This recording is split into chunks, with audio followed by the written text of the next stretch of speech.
Hi there, I'm the_twig and I like analysing game rules. Next on the list is the Barbarian. Barbie has always been in a weird place where its low levels are pretty decent, but there's almost no reason to play it past level 8. Their high level features just aren't good enough. Playtest 5 didn't really address that for me, and that's what I wanted to see changed here. First up though, shout out to my patrons. We had some pretty interesting conversations about the new World Tree subclass on my Discord, which really helped me refine my thoughts about it. Extra special mention to SK, who is all the rage.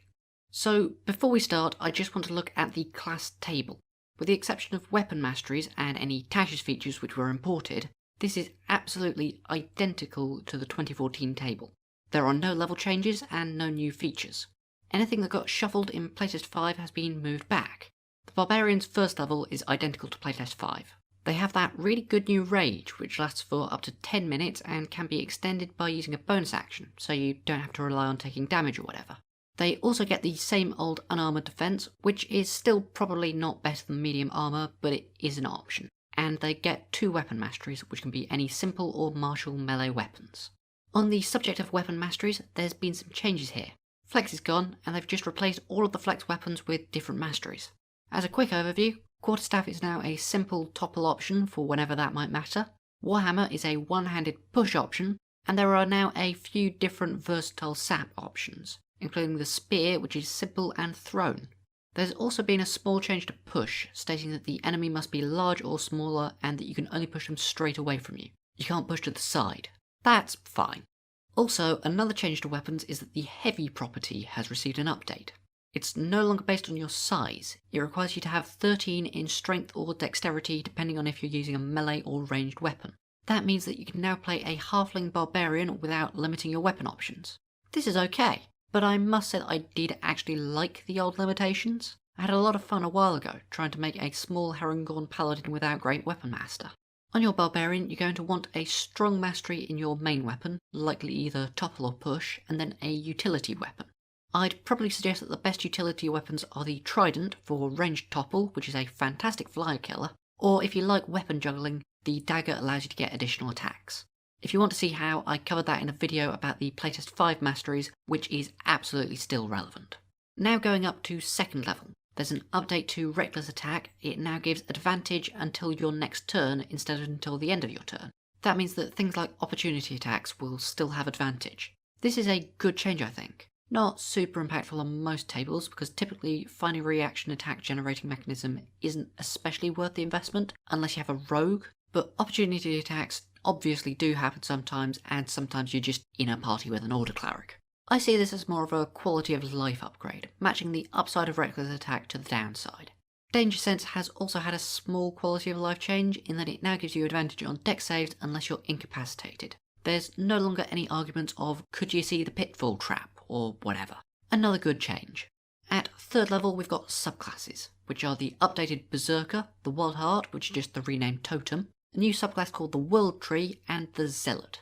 I'll talk about them at the end. Also at 3 is the Playtest 5 updated version of Primal Knowledge. Get an additional skill proficiency, and when you're raging you can use Strength for the ability modifier of any Barbarian skill, which also means that you have advantage. This is really strong, and can make Barbie a sort of pseudo skill monkey. Extra attack and fast movement at 5, same as always, and Feral Instinct and Instinctive Pounce at 7. The only change here compared to 2014 is that Feral Instinct lost that bit about not being surprised, because the surprise rules have changed, so it's no longer relevant. Level 9 is Brutal Critical, which now always rolls a d12. This is definitely better than 2014, but it is weaker than Playtest 5, until 17th level. Also at 9 and 10 I guess, because Playtest 5 didn't get it until 11. Rolling dice is more fun, but Brutal Critical is and always has been weak. This is not the power feature that WotC seems to think it is. At 11, Barbie gets Relentless Rage again, which still has the updated effect where you get back double your Barbarian level in HP if you make a DC 10 con save when you drop to 0. This still isn't strong. At 11th level, 22 HP can disappear quickly. At least it allows the cleric to heal you up without you dropping your rage, I guess. 13th level brings Persistent Rage, which now only stops you from raging when you're unconscious or don heavy armour. No other circumstances can end your 10-minute rage.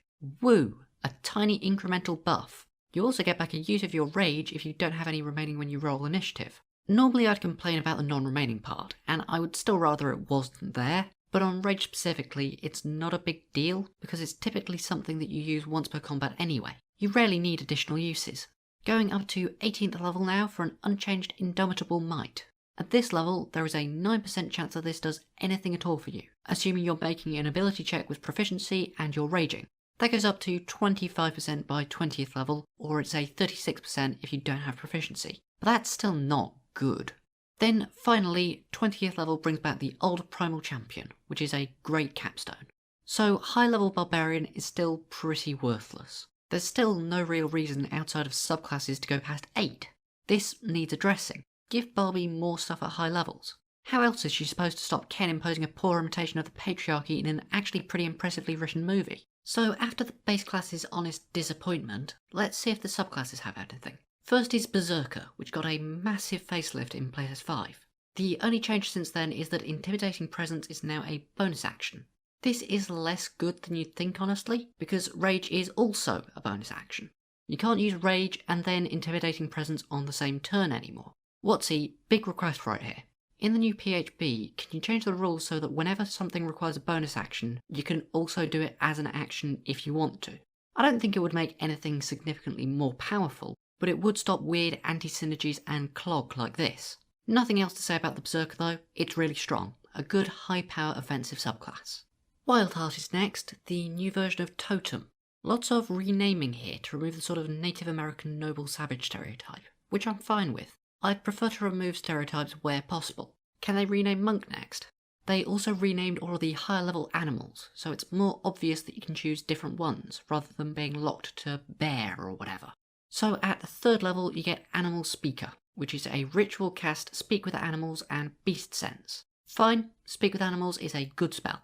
You also get Rage of the Wilds, which is the renamed Totem Spirit. Obviously, bear has always been the go-to option. It's pretty much the main reason to pick this subclass actually, but I personally think that Wolf can be good in specific parties too. Bear has now taken a big nerf. It only gives 2 resistances of your choice instead of all except Psychic, and you can't pick Psychic or Force for either of them. Often this won't matter. You see you're fighting a salamander, so you pick Fire, but other times it does. What spell is the enemy wizard going to cast? You have no idea if you should be picking Fire, Lightning, Necrotic or Cold. I don't think that this nerf was really necessary. Eagle got a buff. It now allows you to both dash and disengage when you rage, or as a bonus action on subsequent turns. It allows you to become more of a skirmisher. Incidentally, this and Polearm Master could be a way to get semi-consistent reaction attacks for your updated Reckless attack. That's only worth about 3 DPR before accuracy though, because you have to give out the bonus action Polearm Master attack. Wolf also got buffed, so it now gives your allies advantage on melee attacks against anyone within 10 feet of you, not just 5 feet. This is still dependent on you being in the right party, but it's now definitely better. Advantage is really cheap in this playtest though, so I'm not sure how much this matters. I think that Bear is probably still the best, even in its nerfed state. There are situations for Eagle and Wolf, but they still don't match up. I also still don't think that Bear needed nerfing, even though it would have been even better than the others than it currently is. One last thing, for all of these features where you choose an option, you can now switch every level up. 6th level is Aspect of the Wilds. This feature basically just says get a proficiency or expertise in a skill. It's only a limited number of options, but stealth is on here, and that's always good to have. 10th level, Nature Speaker, is Commune with Nature as a ritual. Commune with Nature isn't a bad spell, but it's not on its own a 10th level feature. Wildheart needs a bit more than that, surely. Finally, 14th level is Power of the Wilds. 3 choices here. Lion gives enemies within 5 feet disadvantage to hit anyone except you. Falcon gives you a fly speed equal to your walk speed, and Ram basically gives you topple mastery again. These are not impressive. The old Spirits Barb gets to do something similar to Lion at 3rd level. Any Barbarian can now do Ram at 1st level, and a fly speed is much less desirable on a class that is pretty much locked to melee. The only potential combo I can see here is Eagle plus Falcon, making a sort of dive bomb build which flies down, attacks, and then disengages and dashes back up into the air. So Wildheart still doesn't make me want to go past 8th level. The Bear nerf was unnecessary, and other features just need buffing up a bit more. In particular, 10th level needs another feature, I think. Next we have the World Tree. This is a completely brand new subclass, and I actually like it a lot, although it could use some refinement.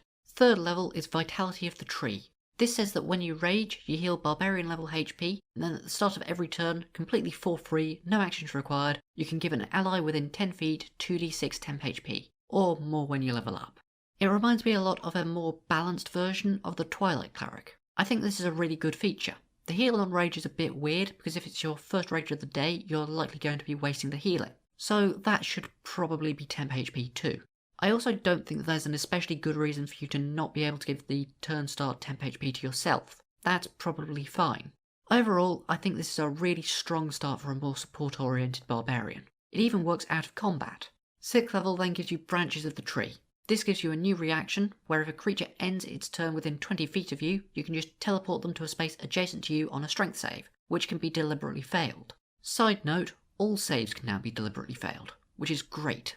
This is probably the weakest of the Void Warp style features. The Psy Warrior Fighter and the Wildfire Druid have something similar to this, but it is still a Void Warp feature, and those are always great.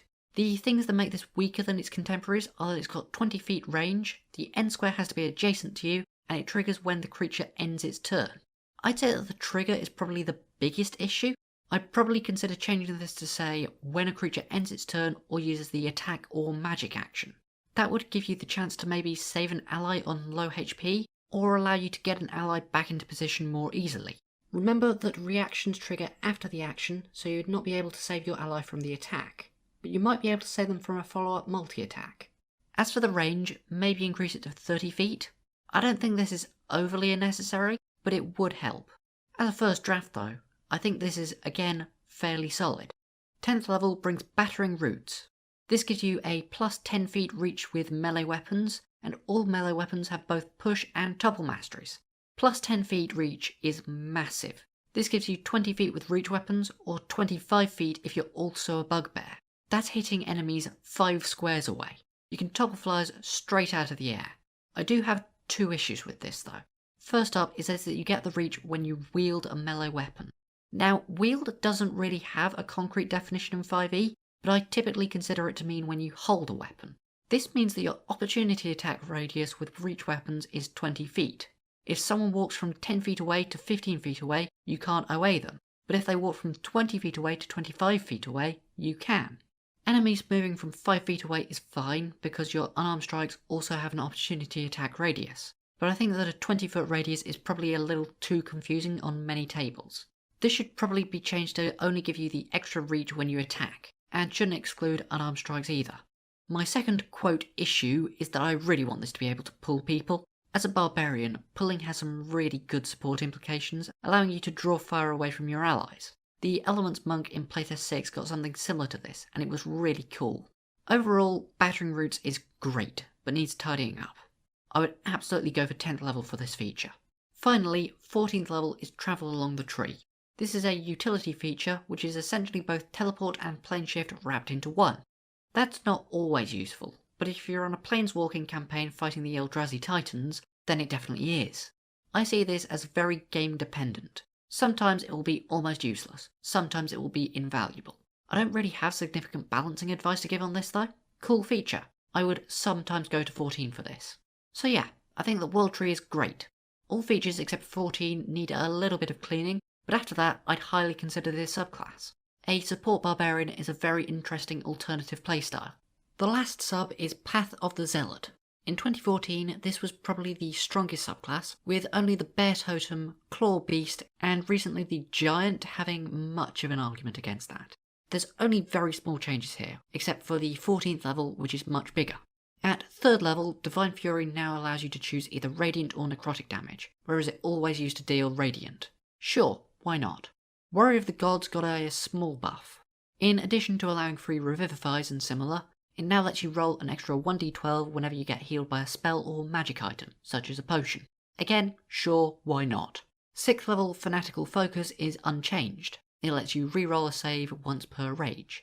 Zealot's Presence at 10th lets you give all allies advantage on attack rolls and saves until your next turn once per day, although you can now spend a rage to use it again. This has the same bonus action clog issue that I mentioned with Berserker's Intimidating Presence. You can't do both this and rage on the same turn, which you probably would want to since turn 1 is likely the most threatening in terms of saving throws. Finally, 14th level Rage Beyond Death has a full rework.